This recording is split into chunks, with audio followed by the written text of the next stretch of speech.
Solange Mouzin is with me on the set today to take a look at the papers. Hi, Solange. Hi, Deanie. Big story today, the general election in the UK, which many people are seeing as a referendum on Brexit. Yeah, and the major opinion polls are showing that Boris Johnson is likely to win today's election, if the polls are correct, but potentially not enough to have a winning majority. And the Daily Telegraph tells us that the outcome of the election is on a knife's edge, that a hung parliament could be in the cards, or a scenario where no one party gets a majority and smaller parties have to join forces to govern, which would give Labour potentially the keys to 10 Downing Street.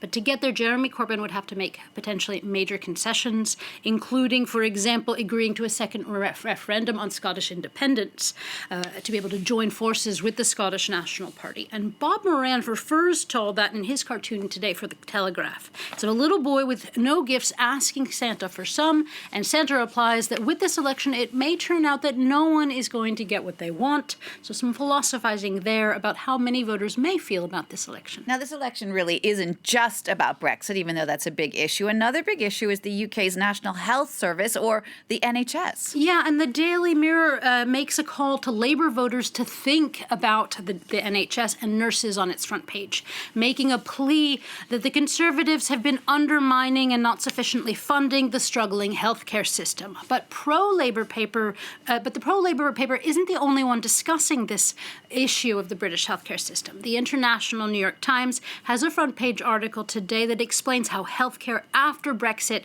is the #1 issue in this election, after a child was seen on the floor of a hospital waiting for a bed while he was sick with the flu. But the paper also explains that the NHS was front and central in the Brexit referendum vote and that it remains a top issue now.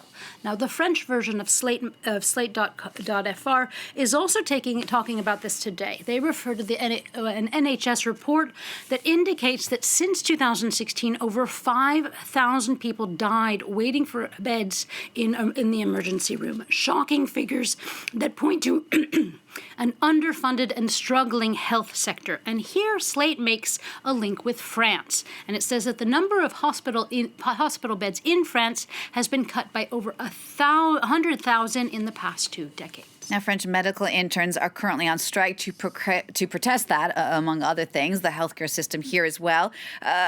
Talking about the strikes in general in France, so what are the papers saying about them? Well, the papers are saying that they are going strong and they're going to continue to keep going strong. L'Opinion, the French daily, tells us that the Prime Minister, Edouard Philippe, said in his announcements yesterday that he doesn't plan to back down from the government's reforms. In its front-page cartoon, L'Opinion says that some concessions have been made to certain sectors, a sort of Santa Claus distributing presents to the education sector, for example.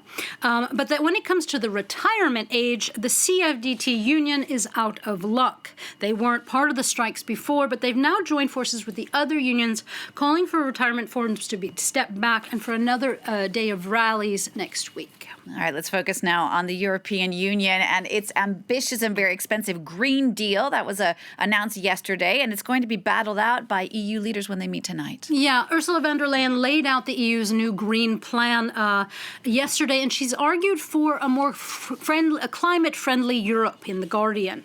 And with her new Green Deal and its goal of the EU becoming climate neutral by 2050, all of that is far from a done deal, with member states having to commit to it, and some states being sort of coal-friendly and wanting to hold out for financial incentives to transition to cleaner energy. Nevertheless, it is an honorable and notable plan, says the Financial Times, which argues that it's a plan that would mean redesigning all EU instruments, being institutions or investments. Now, one person who certainly is in favor of that plan is the young climate activist Greta Thunberg. Yeah, the 16-year-old has called for even more action and ambition from the EU.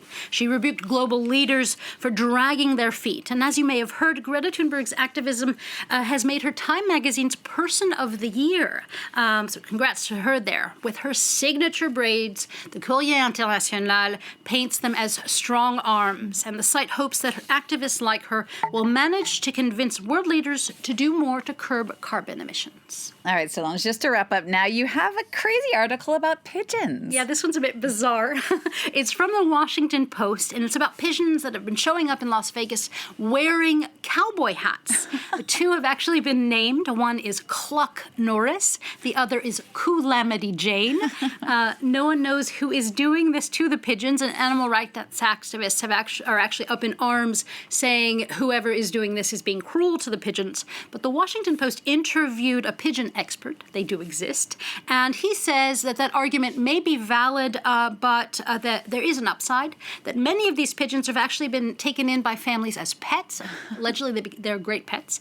And that the hats look light enough to him to not sort of trouble the pigeons as they go around the far west. I just wonder how you track down a pigeon to put a hat on it. Good question. For the next press review. Thank you for that, Solange Mougin there, taking a look at the papers today. Remember, you can get another look at it if you like on our website. The address is france24.com.